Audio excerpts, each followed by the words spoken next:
বাড়ির সংসারে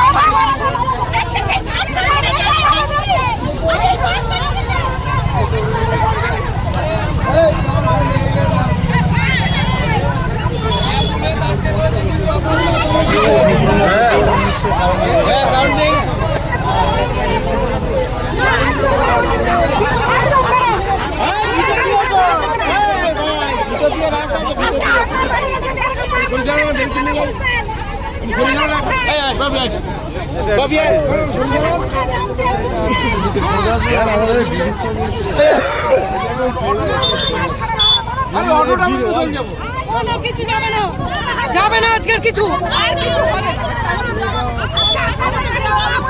আচ্ছা, আপনারা কি সরকারি জব করেন?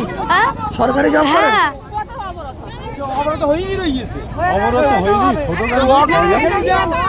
ছোট গাড়িগুলো ছেড়ে দেন। আমরা রিকোয়েস্ট করতে আমরা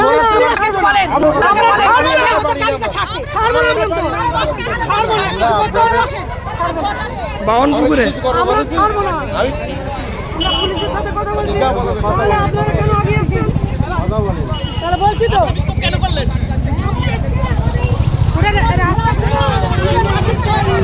বেতন 15,000 টাকা দেওয়া, আর আমাদের যত ইনসেন্টিভ বাকি আছে, আমরা 14 মাস কাজ করেছি, 14 মাসের টাকা নেই, আমাদের পেটের ভাত নেই, আমাদের বাড়িতে অসুস্থ লোক রেখেও দিয়ে আমরা আন্দোলনে আমরা আজকে আন্দোলন করতে গেছিলাম স্বাস্থ্য ভবন। আজ আমাদের স্বাস্থ্য ভবন ডাকা হয়েছিল, আমরা সেখানে যাচ্ছিলাম। আজকে আমাদের এখান থেকে ঘুষিকাটার দিকে রওনা দিচ্ছিলাম, সেখানে আমাদেরকে গাড়িকে আটকানো হয়েছে। গাড়িকে আটকে দিয়ে পুলিশের কর্তারা বলছেন এখান থেকে এই গাড়ি যাবে না, ওই গাড়ি নাকি এই রুটে চলে না। অথচ এই রুট থেকেই সমস্ত গাড়ি যাতায়াত করে, সমস্ত গাড়ি রিজার্ভ গাড়ি যাতায়াত করে। আজকে আমাদের আন্দোলন করতে যাবে, আমাদের গাড়ি আটকে দিয়েছে, তাই আজকে আমাদের এই অবরোধ। যতক্ষণ আমাদের গাড়ি ছাড়বে ততক্ষণ আমরা এই অবরোধ। আপনাদের দাবি কি? মূল দাবি কি? আমাদের দাবি 15,000 টাকা মাইনে করতে হবে।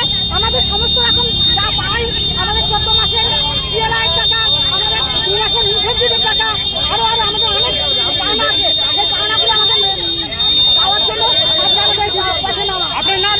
আমার নাম রীতা ব্যানার্জি, আমি সন্দেশখালী ওয়ানে আমার বাড়ি, আমার এসি 03 আমার সেন্টার। আপনার নাম? আমার নাম Rita Banerjee. Thank you.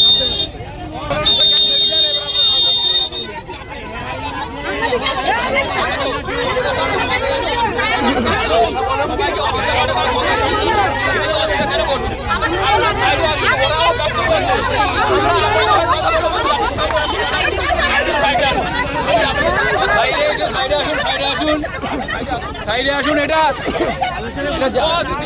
Madam একটু কোঅপারেট করেন। আপনারা স্যারদের সঙ্গে কথা বলেন। কথা বলবো এনাদেরকে বলছি, আপনাকে বলছি না। আপনারা শুধু খবর নেওয়ার জন্য ব্যস্ত।